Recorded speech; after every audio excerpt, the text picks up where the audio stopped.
Favor?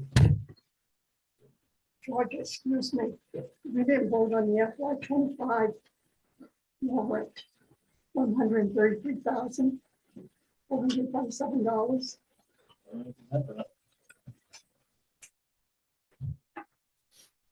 George, excuse me, we didn't vote on the FY25 warrant, $133,000. I would say we're on time.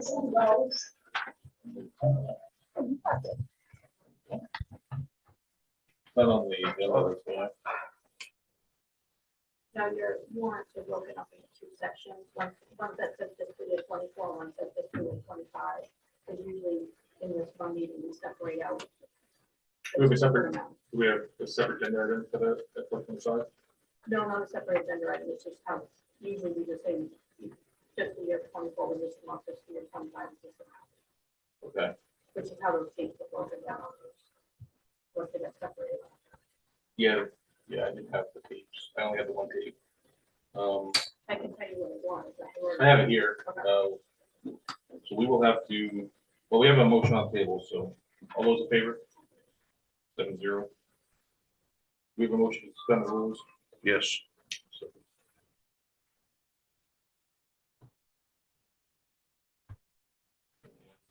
I'm gonna just do this. Motion to approve the FY25 warrant in the amount of $133,447.99. Right. All in favor? 7-0. All right, thank you.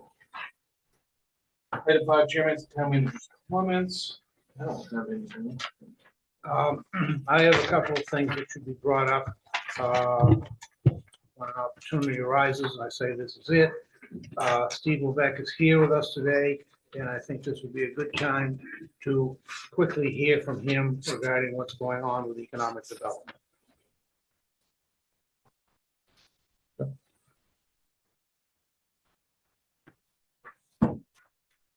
Good evening. Nice warm night. Don't have to have a wood stove going tonight. So, just a couple things I wanted while I'm here. We did a nice tour of the mill site for those who are interested today.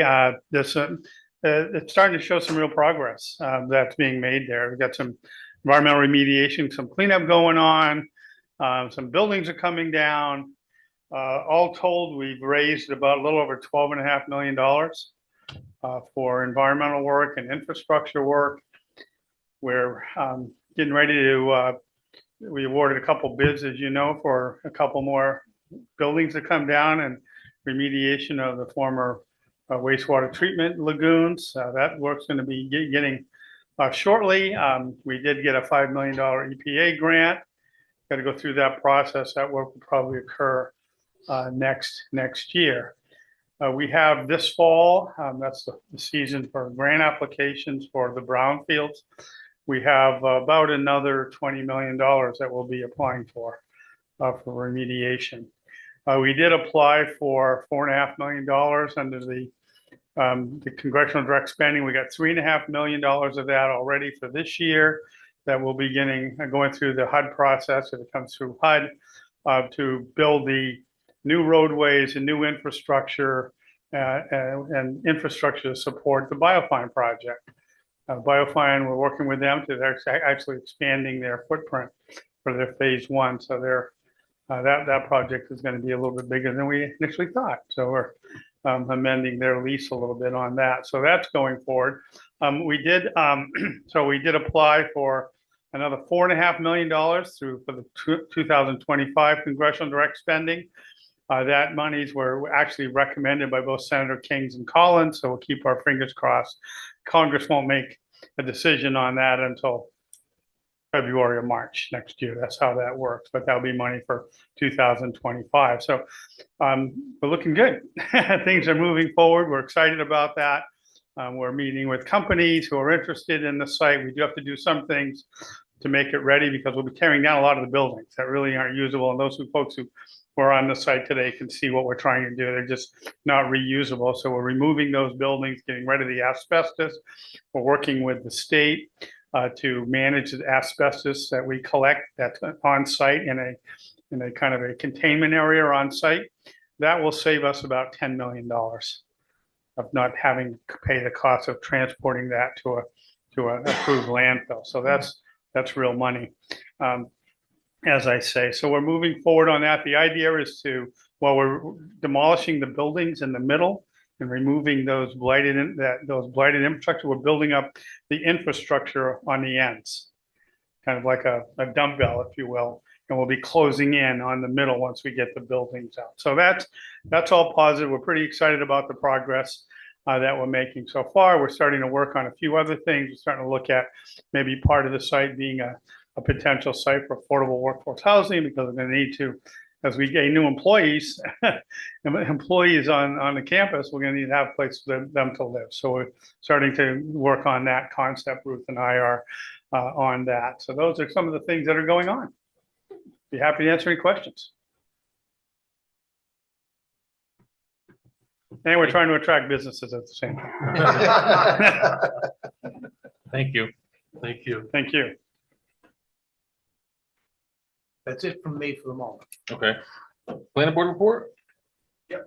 So there was no agenda items, they just had a workshop where they just reviewed some of the stuff in the ordinance, had a few discussions, brought everybody up to speed, some of the people.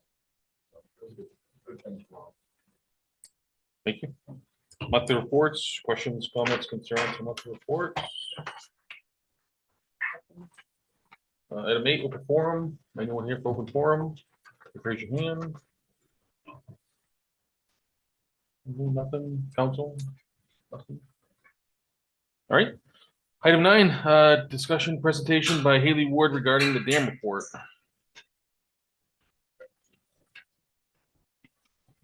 Thank you.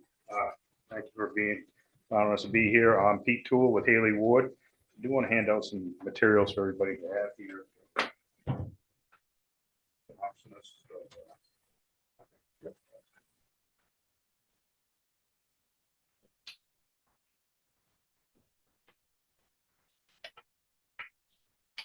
Made a mistake.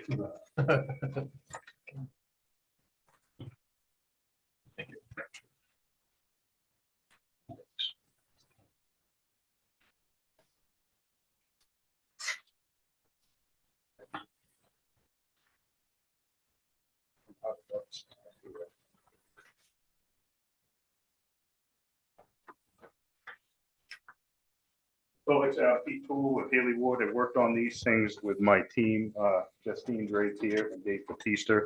And this opportunity for us to, in the summary that you have here in your packets, to understand where we're at right now, what we found, and where to proceed.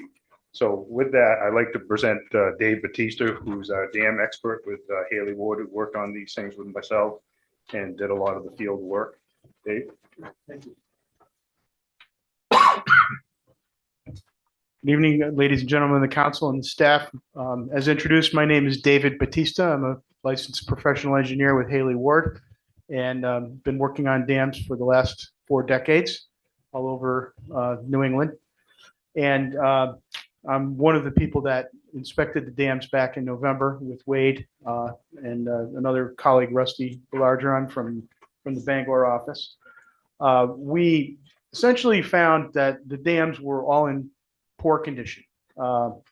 They've been neglected for decades. There's portions of the concrete are failing on some of the dams.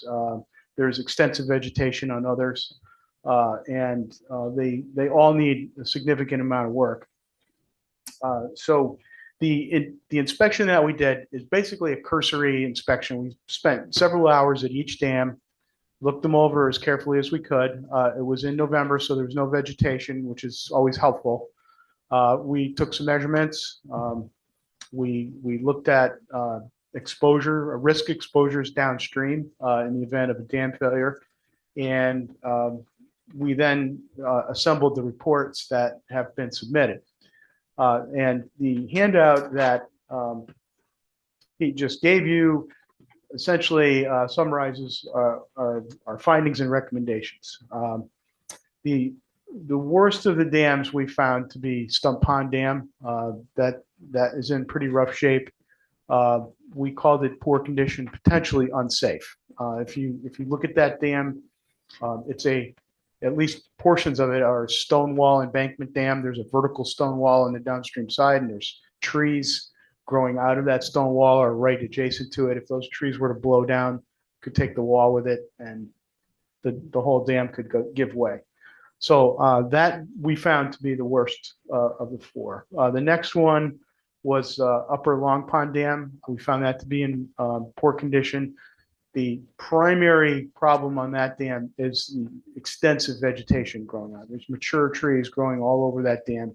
It's 700 feet long, and probably 2/3 of it or more have extensive tree cover on them. And trees on dams are not a welcome thing to have. If they blow down, they create a cavity that could let water release and cause erosion. Or if they die, the roots decay over time, create channels for water to start passing aggressively through the inside of the dam and causing internal erosion. So dams are never welcome things, or trees are never welcome on dams. And we found that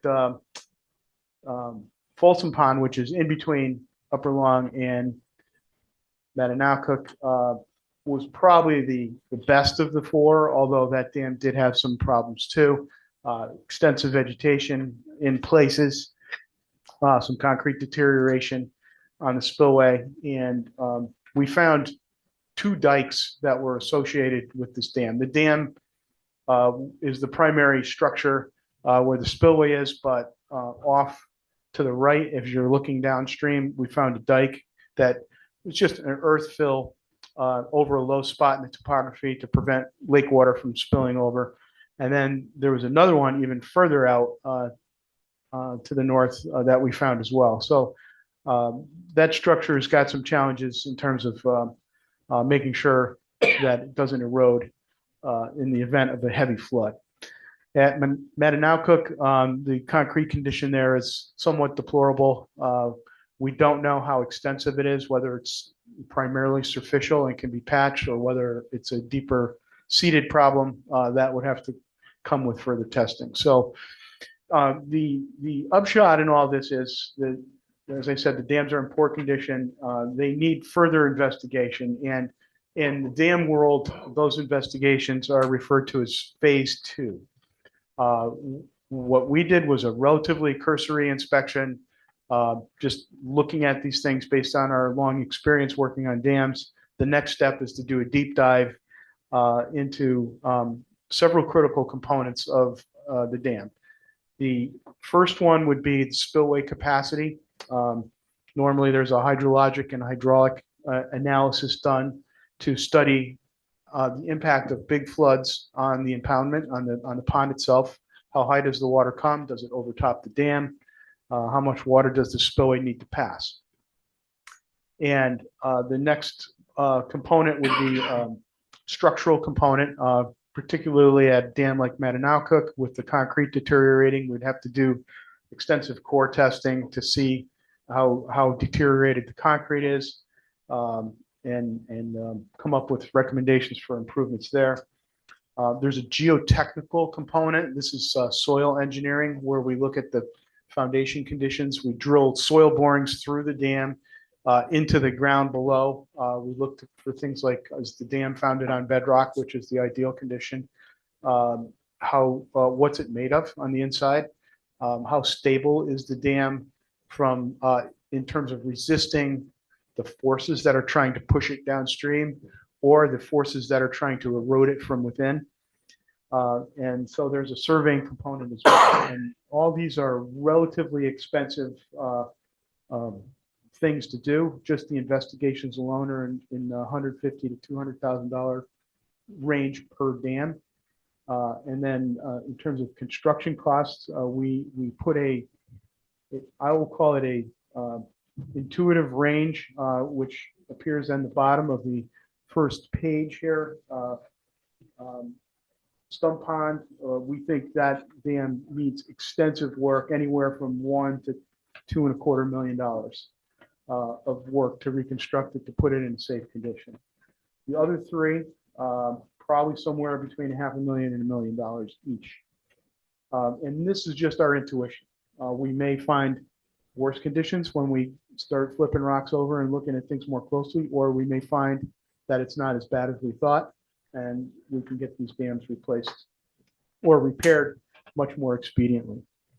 The second page that was in the handout is a view of the map of the drainage basins. The red outline is the land that drains into Mattanowncook, Folsom, and Upper Long Pond. That's somewhere around 28 to 30 square miles, which is a pretty good sized watershed.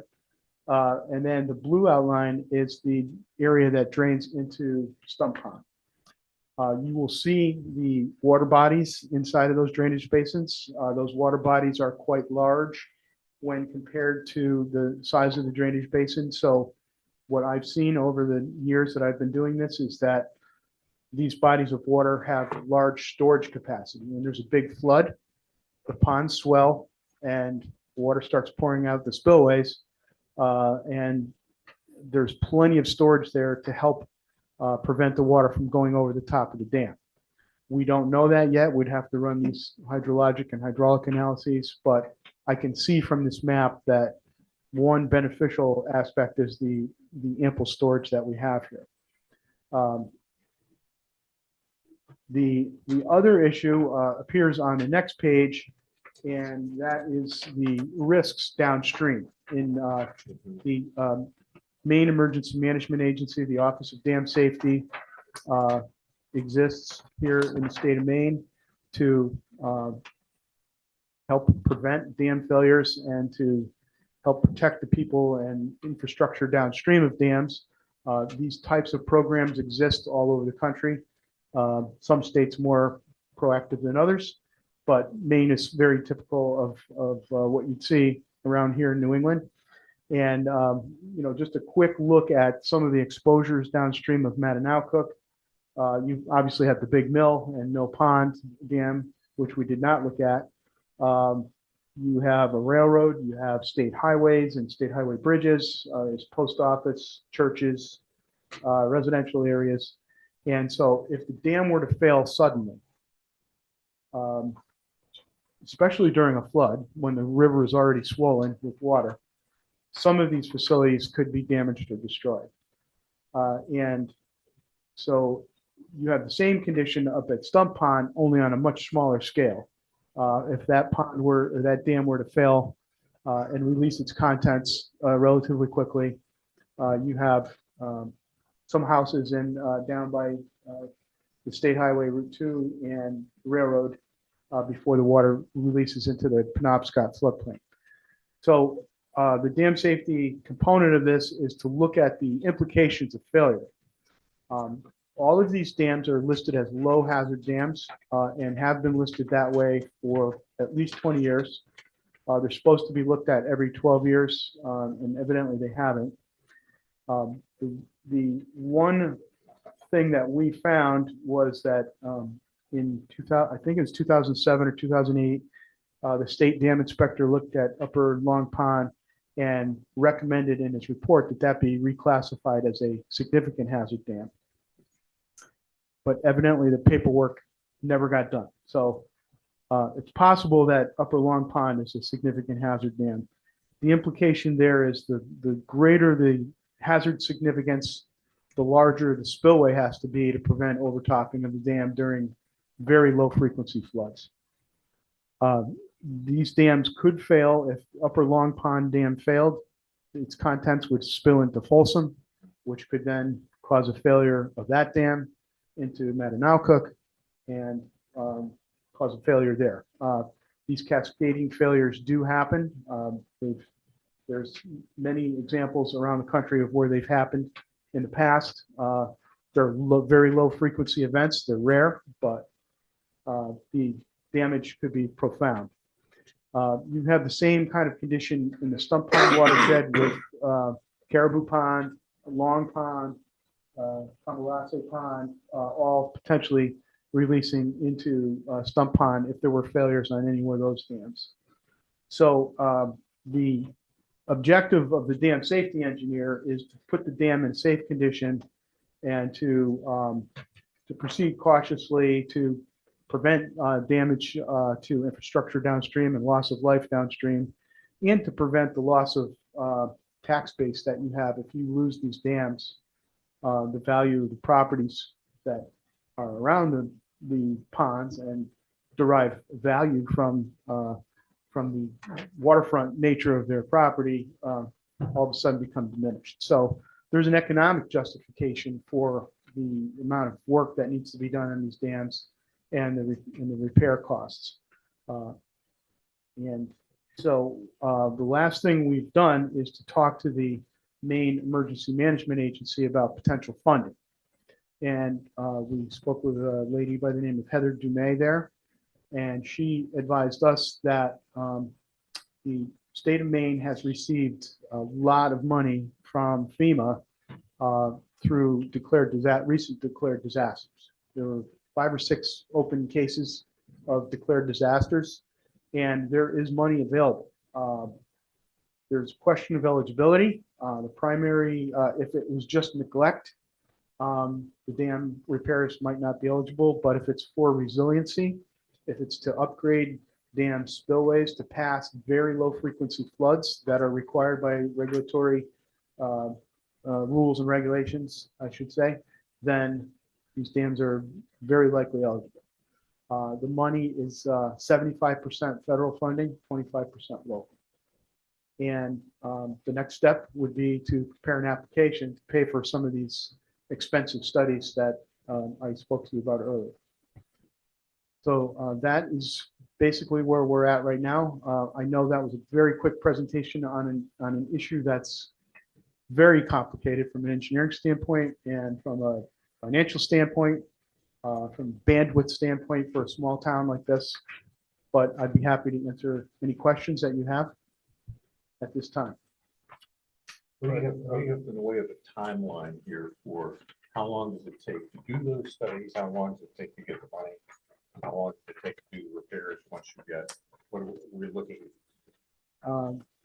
Well, my colleagues Peter and Justine can correct me if I misconstrued Ms. Dumay. What she said, the money is there, she has access to it, and that it's relatively accessible. If we can get an application filed quickly, it seemed like it would be a matter of months before the money would be allocated. Does that sound correct?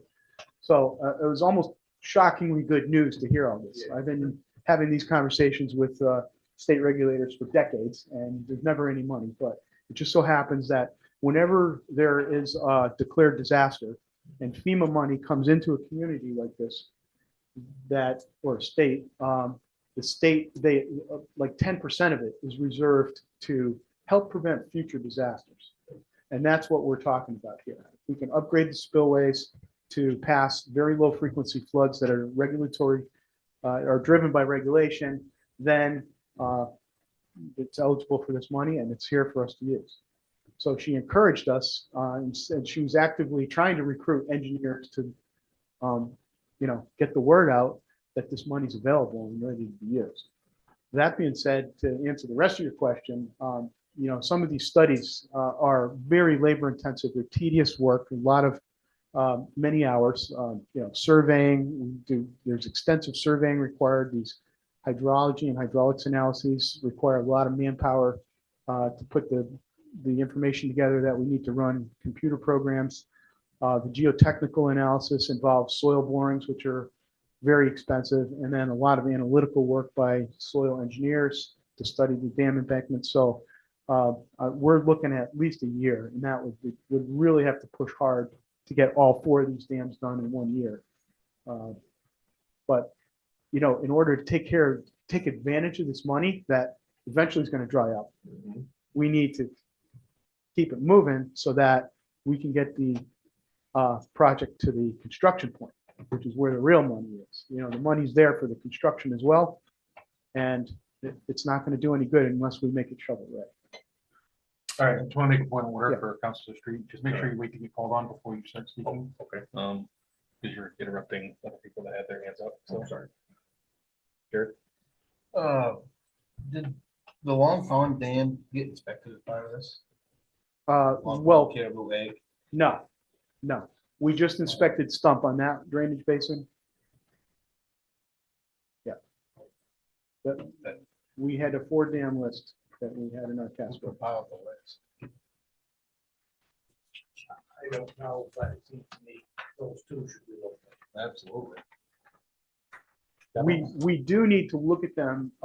If we were retained to do an analysis on Stump Pond, we need to go up and look and do some surveying on the other dams just so we could study how they react in a flood. So they would have eyeballs on them, but I'm sure our firm would be willing to do a similar inspection to what we did for these other ones if you want us to do that. I think it would be very wise to do so. Yeah. I'm guessing they're in about the same shape. Kathy? Were you able to use the Klein Schmidt report to inform your work? We had several reports that we contacted the state emergency management agency, the Office of Dam Safety, and they gave us everything they had on record. And I don't remember a Kleinschmidt report. Yeah. Because that was one that the town of Lincoln had done, I believe, at considerable expense, so On which, I'm surprised it wasn't provided. That was provided in the award. Yeah. Yeah. But that wasn't of use to you in your work. if it was forwarded to us, I read it and, you know, it helped inform me, but I don't recall that exact report standing here. If I were to see it again, I would say, I'd be able to tell you if I read it or not. John, you had something there? Yeah, I'd like to know who fills out the application, and I don't think we should wait. I there's a lot of tax money around those lakes. And if we lost up along Pond, Folsom, and Mananoka, there's your biofine going too. So I don't think we can wait. That's my opinion. Oh, yeah, for sure. Yeah, there's a lot of technical data in these applications, a lot of engineering data that has to go into them. Ms. Dumay told us that, you know, our engineering agreement with the town of Lincoln would have to specifically enable us to, it would have to specifically mention that we were able to prepare applications, provide design work, and oversee construction for us to be eligible and recover our fees for it. So I don't know if our agreement, I don't believe it says those specific things. It would have to be amended, but it's a relatively simple thing to do. So my question for Yeah. work would be, after the discussion, if we suspend the rules and vote to authorize you to amend the agreement, You could. we could move forward with that. Okay.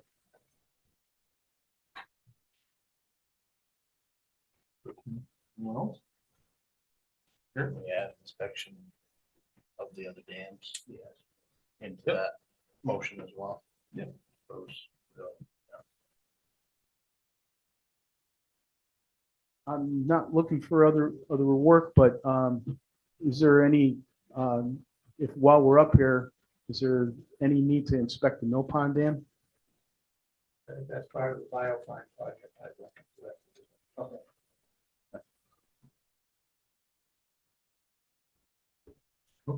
One quick question, funding for this, because we're covering a quarter?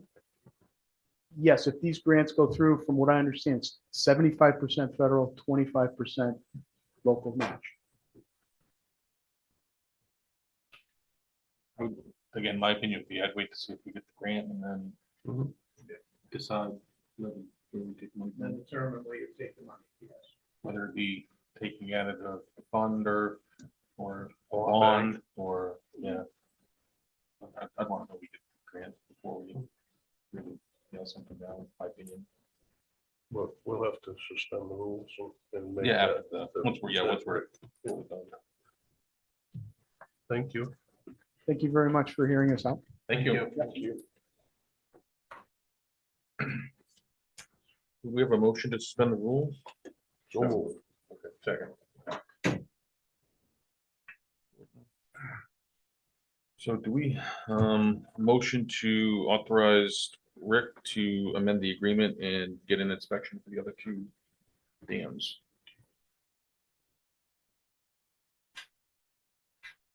Three? Is it three? Is there one on? Big Narrows. Yeah.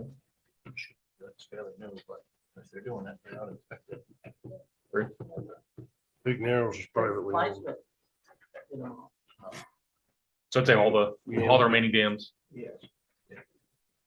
I didn't know we owned Big Narrows. I thought that was privately owned still. Pass that on. It's Lake private, Fest?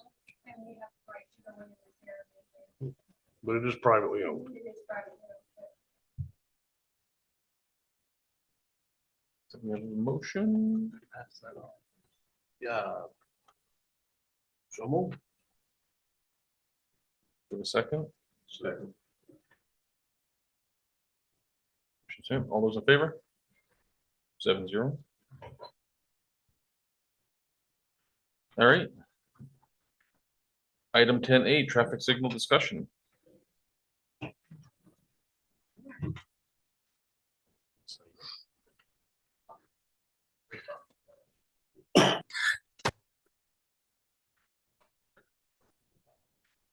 Based on the traffic signal discussion, if you would like, introduce.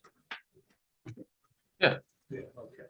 So as you know, we have struggled rather badly over the insurance money that will become available to us regarding the traffic light at Route 2 at River Road. And we have been back and forth with many different ideas.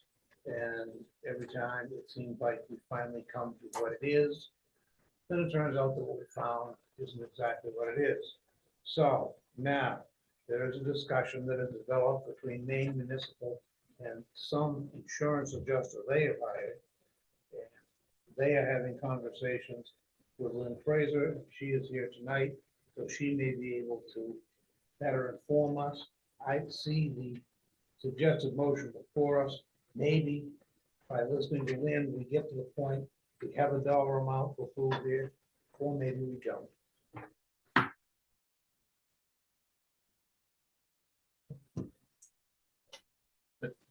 Come on, I've set you up. Let's go. I'm not sure quite what you want to know.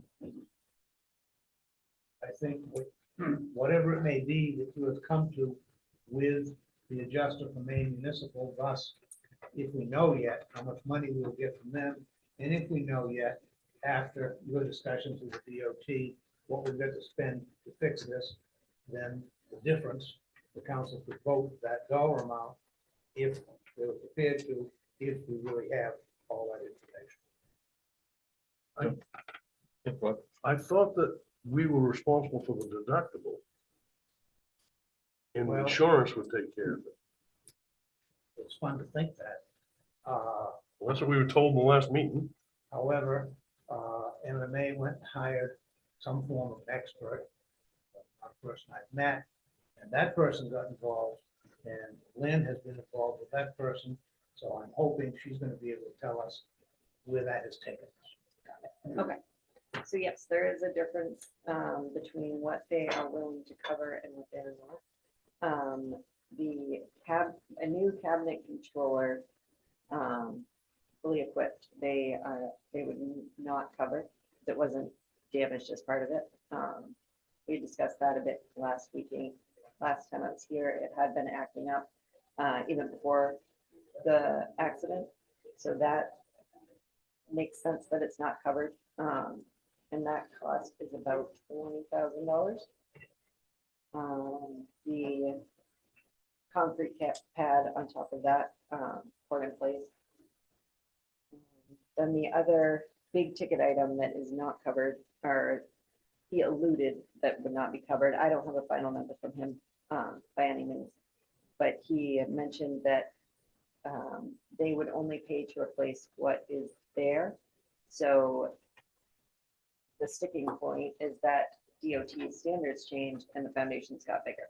So he is only willing to pay for a 36-inch by 10-foot foundation, whereas the current design standard, all we know is it's going to be bigger.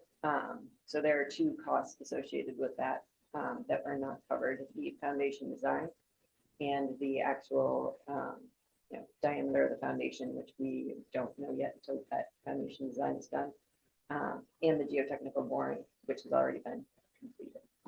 So those, the foundation difference in size and the cabinet controls are the big items that we do not expect to be covered. We made some assumptions and went back and forth with Chris is his name, this adjuster from Nebraska or somewhere. Worst case, the difference in what is covered, what he is covering compared to the price we quoted is about $64,000. They are talking about covering only $135,000 roughly, and the price of the work is $200,000.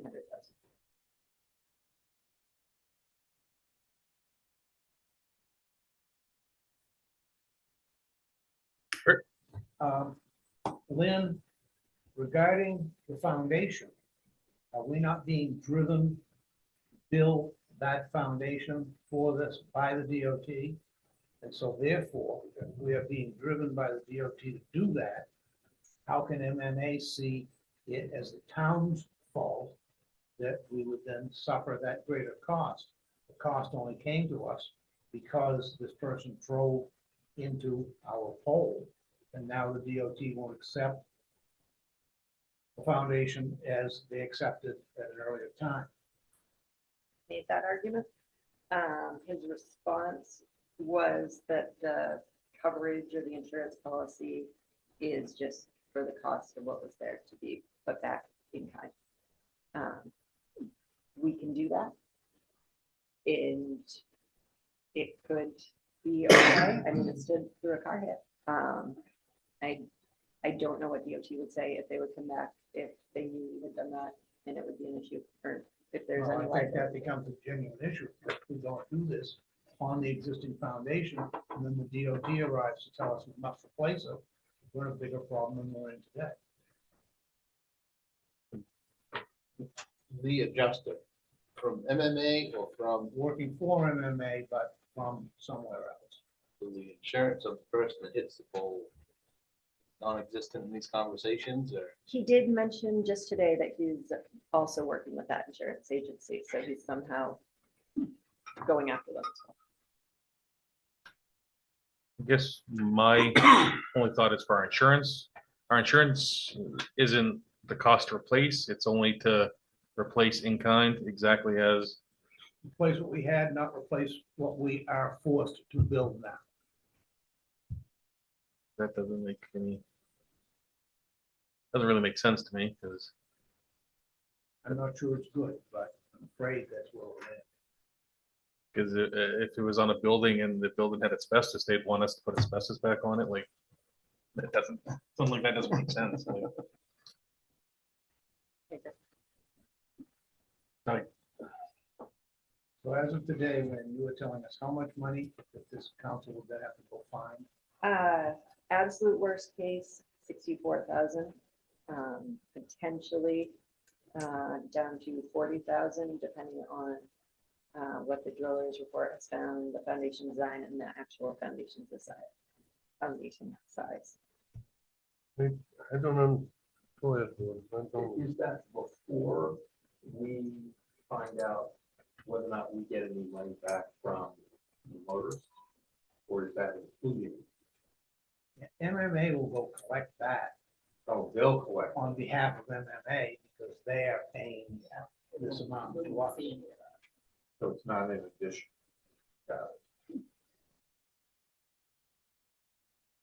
John?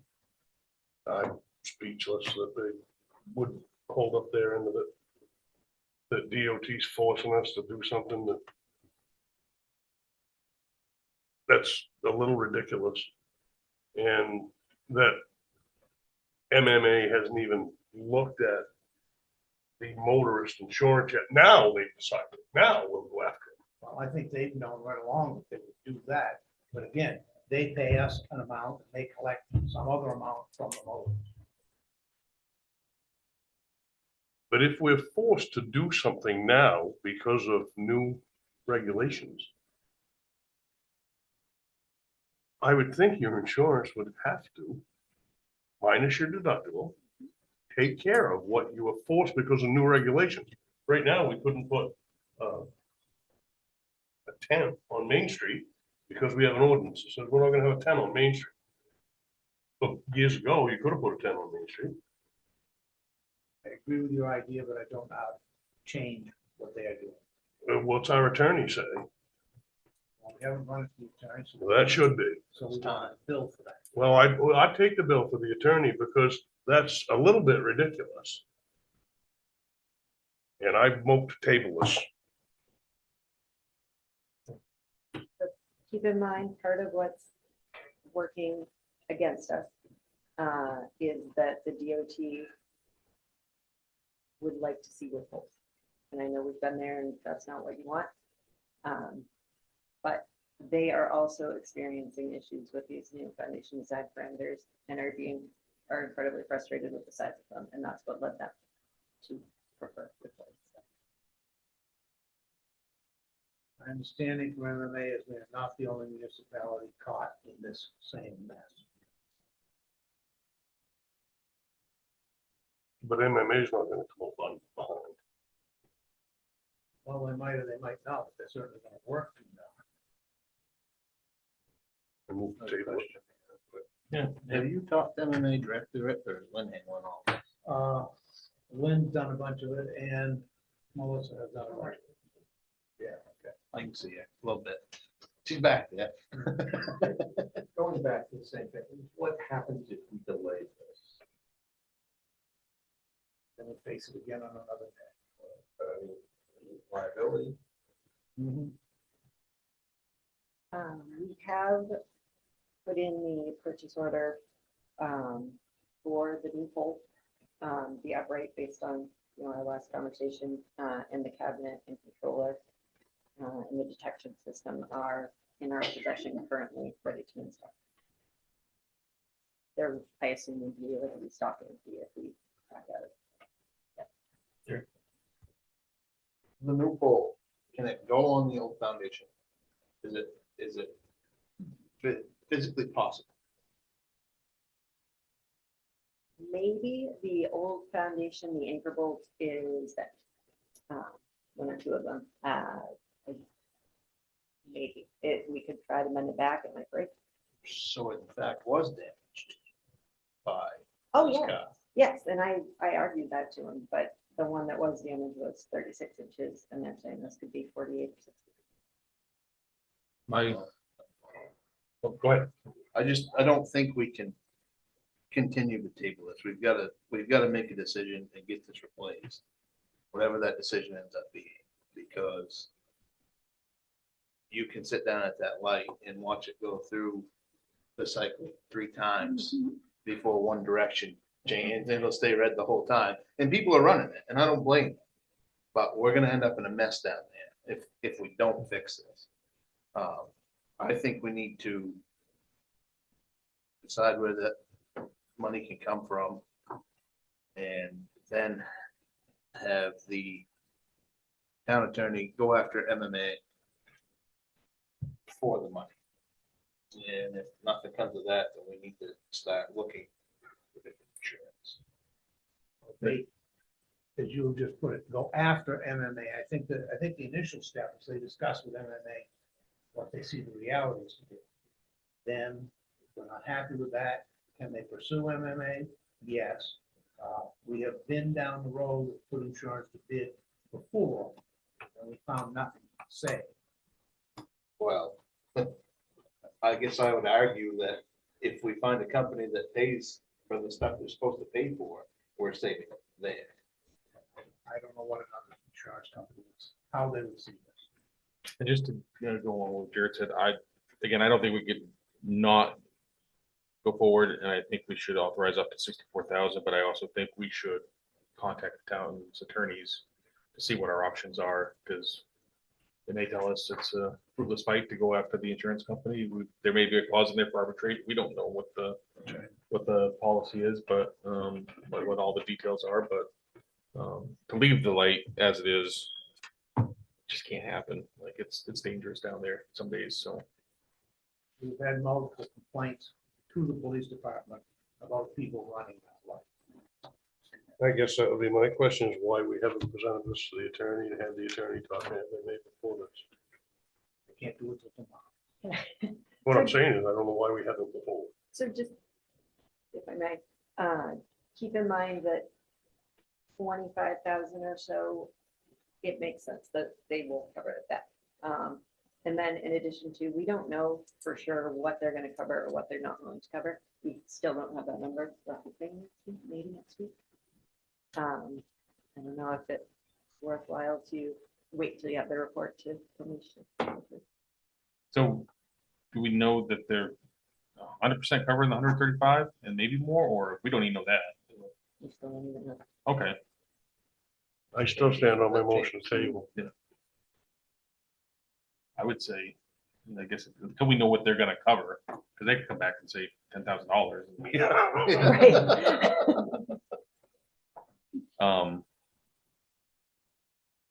But on the other hand, I mean, it still doesn't change the fact that we have to do it, so.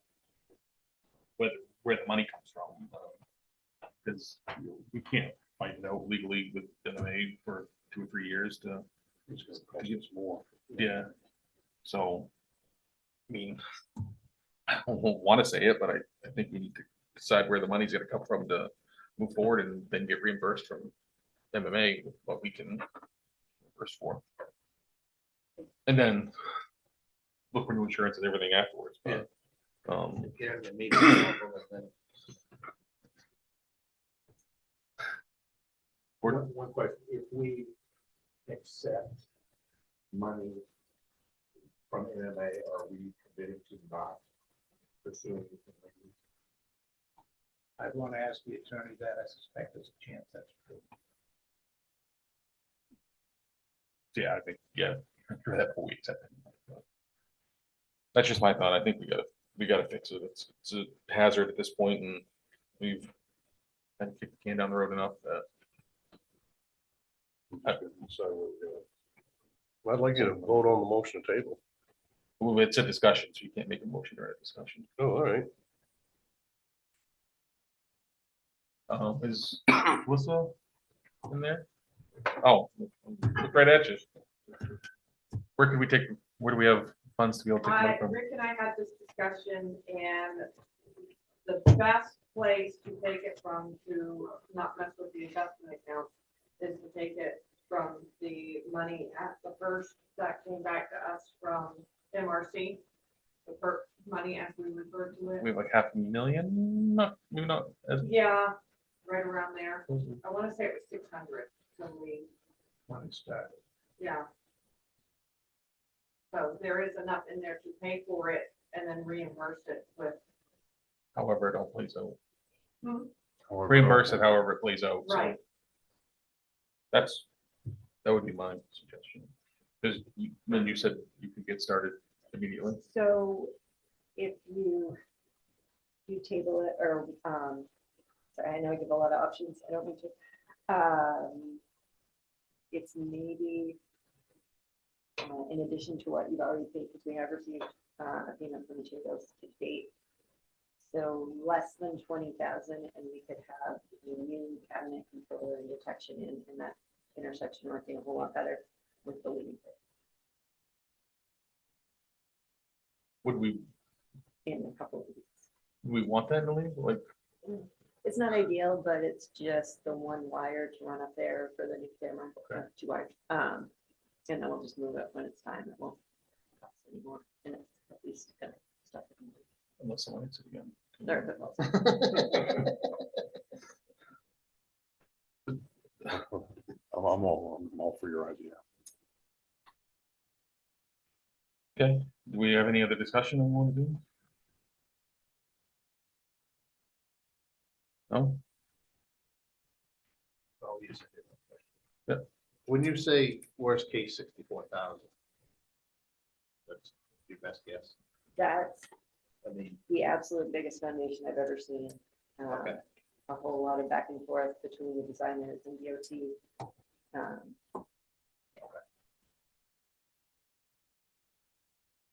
But also assuming that the insurance is gonna be reasonable. And again, just before we get out of the discussion, you have all the parts or just, I don't have the upright yet, or the loadings for it to know the foundation size.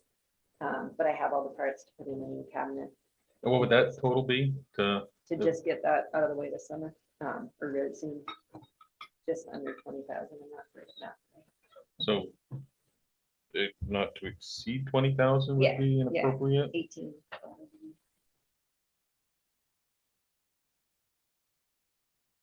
And then we could, 17 inches. and then we could vote at a later time to, once we have all the costs, like For the to, balance. for the balance.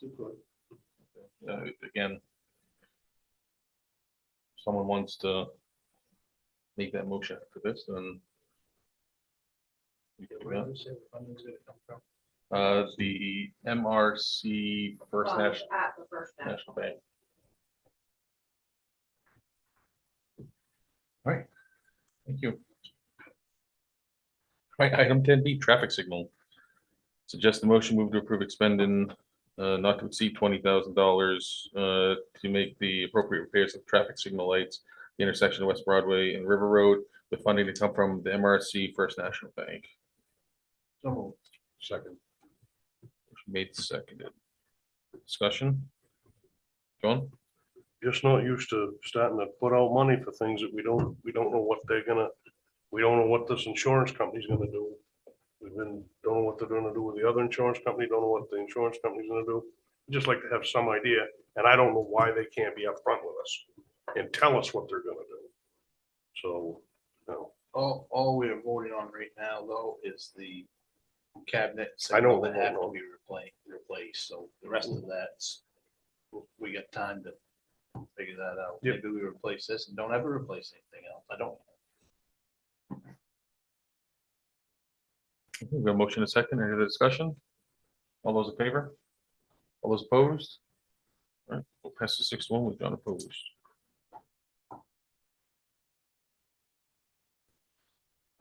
Item 11, acknowledgements. Just motion move to acknowledge the overages in the FY 2024 budget for the following departments. 0104 Finance, $3,401.67. 0305 EMS, $128,190.33. so moved.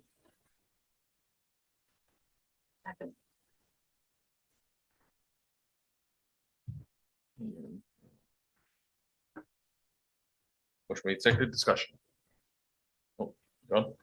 Go ahead. Oh, My one question is, 128,000 for employee absence, what does that mean?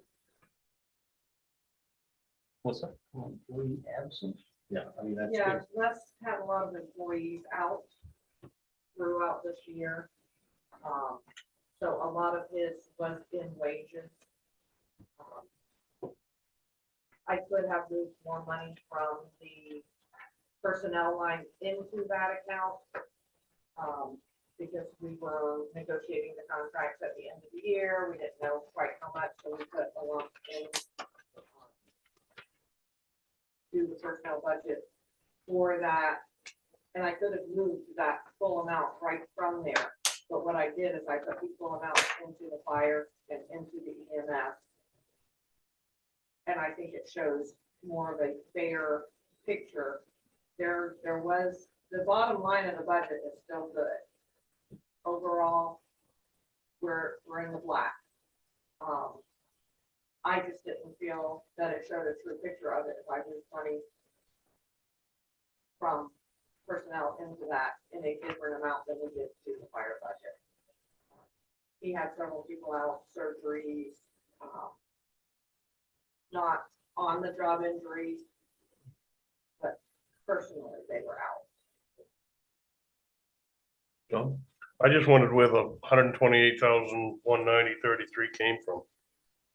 So we were that fat in our personnel budget? Overtime? Is what I'm That's a assuming? negative amount. That he was over his budget by that much. Right, So, but we had to pay it. correct. And it's because the entire budget, all the rest of the departments were either in the black or they had a little bit other monies left over. The personnel one, mostly because we didn't have a full staff the whole year. So health insurance and things like that weren't paid out. Or retirement accounts. Even though we budget for all the employees, we didn't have that many employees the full year. Because we lose and gain and lose and gain. This is for the total council approved budget. Correct. Yeah. Correct. And the police department was well in the black this year. Okay. So these are the overage, so our next budget meeting will have what everyone underspent to accept You into, should have had that in your reports that were in with your It's right package. here. Page 3.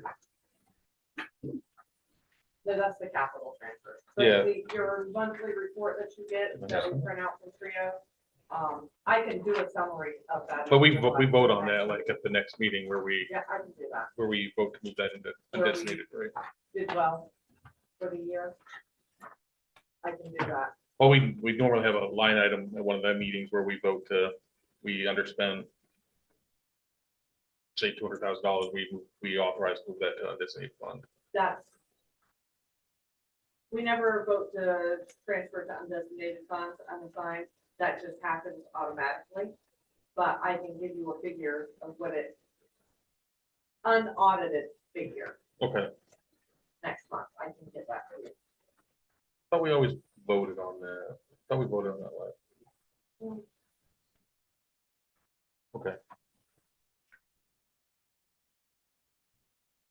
We have a motion, a second, any other discussion? Rick? I would like to make one note regarding this EMS overage.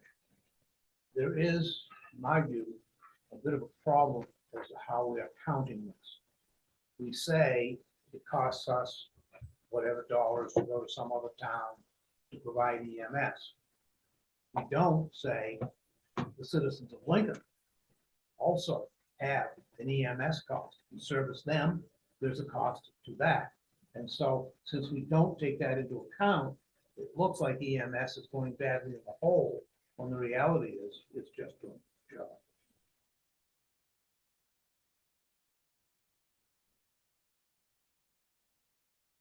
Any other discussion? All those in favor? All those opposed? Vote passes 6-1 with John opposed.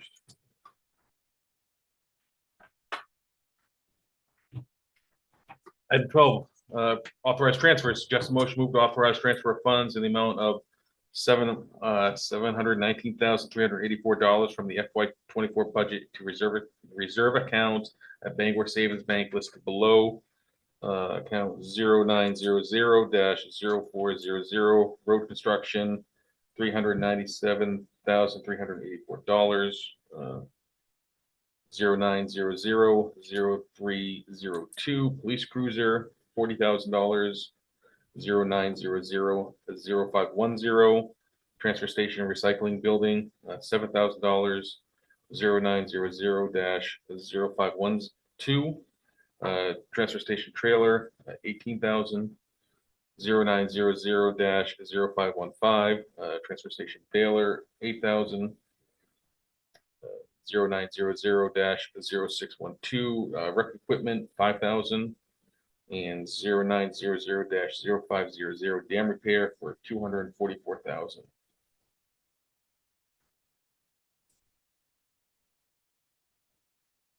We have a motion. Second. Made second, discussion? All right, all those in favor? Oh, go ahead. I would like to know what, towards a large purchase in the future fiscal year. These funds will be used for projects that were not completed in FY 2024 or towards a large purchase in a future fiscal year. Whatever it would be, you would have to approve. The transfer station trailers where we're building money, we're putting a little bit, so when we don't have to replace those trailers, the balers, because we know it's going to go bad, we've been putting money year after year, that's what that's referring to. Is it in a future fiscal year? So it's not a single large purchase. No, no, It's gonna be relative to those, relative to the accounts, correct? All those in favor? That's 7-0. Item 13, elect members. Suggest motion move to elect Rick Bronson to be a member of MMA Legislative Policy Committee for the next 2-year period.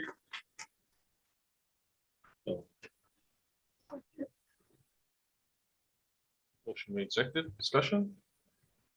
I wonder if this thing there with the street light, is that gonna be an issue? That won't come up before legislative policy. All those in favor? 7-0. Item 14, approve purchase. Suggest a motion move to approve purchasing and installing new fence at the Lincoln Community Garden in the amount of $14,450 from the Quebec Lake Fence LLC, funding to come from the Community Rec Center Reserve account. Move for discussion. A second? Okay. Made, seconded. I guess we probably have, a few of us probably have the same question for Melissa. Is the Rec Center Reserve account, that's not the one with the large rec, no. because I always get them confused. No. This is the same account, I believe 2 months ago, you had approved the fence for Ron at the garden. This is that same account. Okay. It has about $40,000 in it. It's not the trust account and it's not the one we use for fundraising for basketball. Anyone else have any questions? A couple things, actually. One, well, I read in there that after talking with community members, decided to change the height. For what purpose?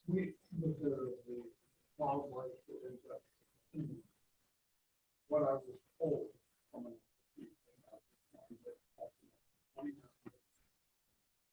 That's 6 foot. He's done. Common response.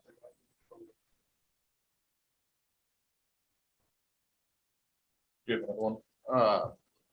Yeah, I guess the same thing keeps happening over and over where we approve these projects and we approve the money for them.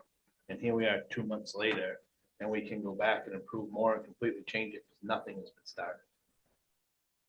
You know, we keep, and it's not just rec department, it's projects everywhere. When we approve the money, I think I asked the question when we voted on this the first time, if this was gonna happen soon. And the response then was yes. Ready to go. That was the intention. We need to make sure that these projects, once approved, are moving forward. Otherwise, they stack up and we end up with this debacle down here and the one up there, and then we're spending twice as much money as what we approved. We can't keep doing this. That's all. Well, it's actually not, it might not be the final cost. Because it depends on the $40 per hole, if drilling is necessary. It's on there. Oh, yeah, well, Is that included in that? they claim that was the cost. That's a form that they use for everything. Yeah, I spoke to the guy. What is the final $40? But if drilling is necessary, Well, he's saying there are occasions, he came up and looked at it. And said there are occasions where, yes, they need obstacles. how many people use this garden? This year, there are only 3. 3? In years past, I've been told, it's been almost all of the parts. Captain? Have you considered an electric fence since the problem is deer?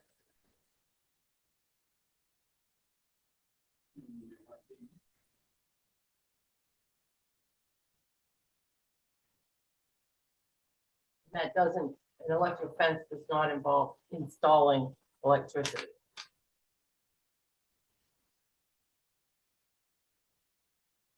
There's actually already electricity there. There's actually already electricity there. There's a pole with a light, not that you need it for an electric fence. I understand that.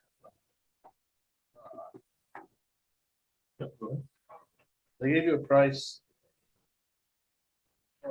This must be from the original. These prices here. $12,720 for 6 foot. Which is option A. Option B, at that time, to go 8 feet was 19,000. But that was a different company than what we went with, I believe. I don't have that. Yep. All right. See this back. There we go. So that, I did not give me a full first time. Okay, all right.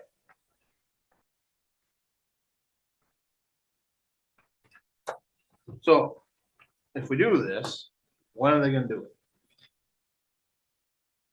I would guess, and at one point I talked him back. First of June, after we decided to more than go for 6 foot. And then I talked to people, so I talked to him back then, and he said, they're a month out. So I'm guessing that they're still along that time. We're talking. Sometime in the fall.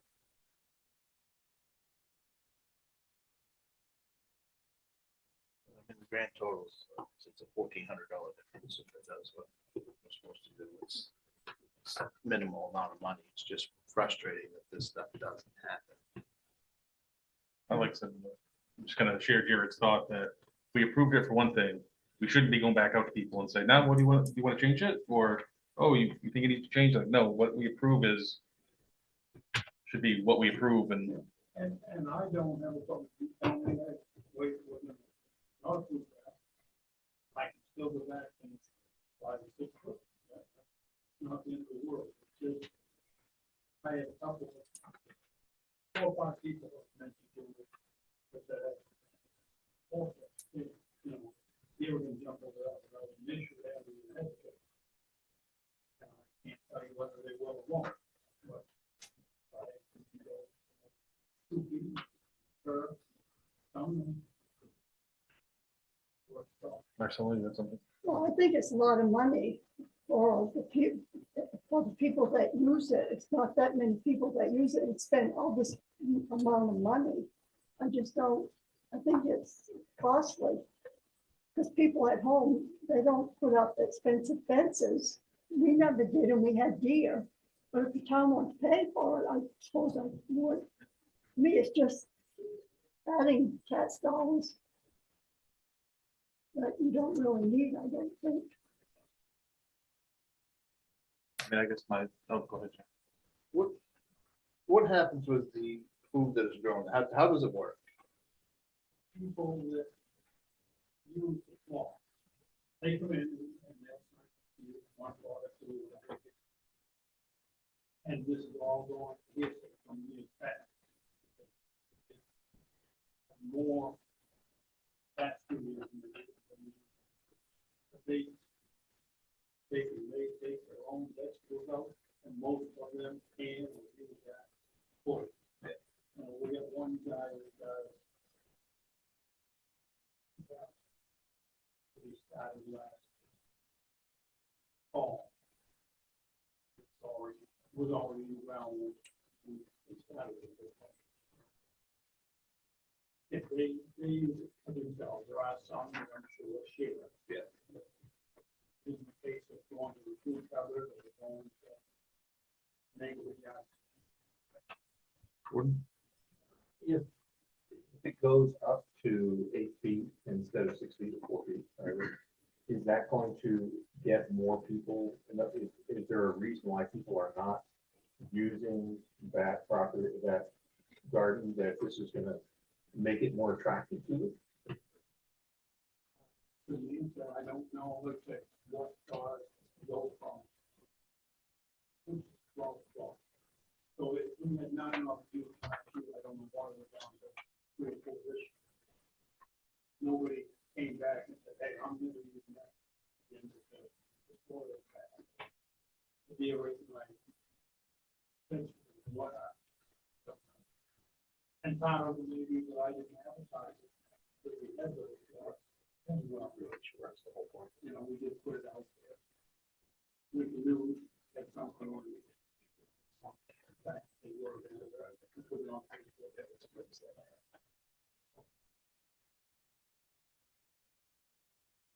I guess I mean, I would say, you know, it's one of those things for the community where, yes, you let them grow. Some people don't live in a house, they might be an apartment, they can't grow vegetables, so it's a relatively, in the grand scheme of everything, town does, small price for something that should last 10, 20 years. Hopefully. And the fence we have up there now. I would say last 89, because I think 10 years ago, started the process and we had little mesh fence, you know, and we would do it 2x4 to replace 4x4 that is broken, you know, I mean, and this year we were faced with the fence down in a number of places. Let's fix it with light.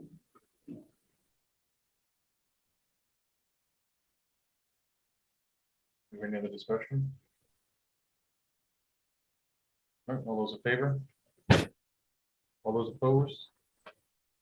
All right, vote fails of 4. With John, Kathy, Marcella, and Gordon opposed.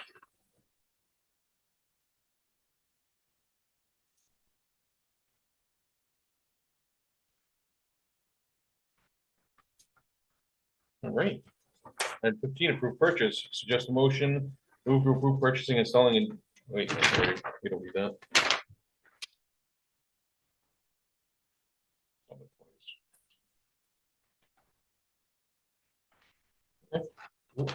I'm sorry. No, it's a separate. Oh, that's a separate one? Ballot Hill. Bell Hill. Oh, I looked at the Pretty close. the price. I thought, yeah, the price almost exactly the same. All right, approve purchase. Suggest motion. Move to approve purchasing and installing new fence at Ballot Hill Playground in the amount of 14,500 from the Quebec Lake Fencing LLC funding to come from the Community Rec Center Reserve account. Second. Wait, seconded discussion. Marcel? There'll be a gate on that? No, There's no gate. this is the one we use the hill. Because for safety, right now, Oh, okay, it's not the playground. right, it's- not Okay. the playground area, yeah, so when you get right, prices of how in the parking lot, the other things, they're not going down. Okay, good. Yes, we discussed that Yeah. another time. You're right. Any other discussion? All those in favor? All right, passes 7-0. Item 16, appoint member, suggest motion, move to appoint Thomas Worcester II to the Broadband Committee.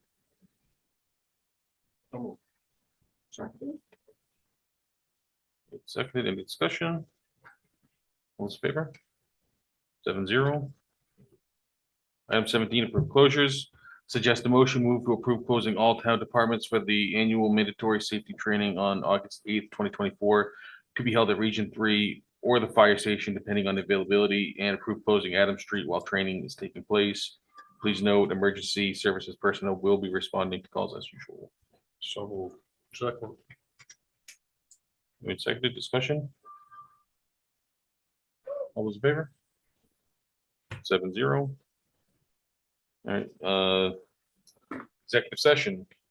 Suggest a motion, move to retire to executive session pursuant to Title I, MRSA Section 456A for personnel. So moved. Motion made, seconded. All those in favor? 7-0. We are entering in at 8:19 PM. I don't want it.